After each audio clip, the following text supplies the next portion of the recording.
কোনোবাই ক'ব পাৰিব নেকি ইয়াক আমি কি বুলি কওঁ ইয়াতে? Ganges river dolphin. বা পূৰা ভালকৈ জানিলে। আৰু অসমীয়াত কি কয় কোনোবাই জানিব? শিহু বুলি শুনিছা নেকি নাম? শিহু।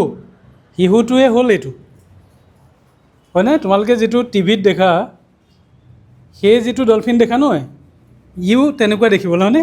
একেই। এইটো হ'ল আমাৰ কাৰণে বহুত গুৰুত্বপূৰ্ণ এটা প্ৰাণী, ঠিক আছে?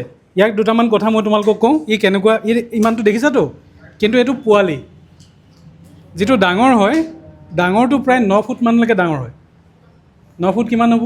আমি মানুহ 5-6 ফুটত থাকোঁ, তাতকৈ ডাঙৰ, হয়নে? আৰু ইয়াক কি হয়, ইয়াৰ মুখখন এনেকুৱা দীঘলীয়া, দেখিছা? আৰু ইয়াক আমি কেলৈ নদী ডলফিন বুলি কওঁ? ইয়াক অকল নদীতে পায়, ইয়াক সাগৰত নাপায়।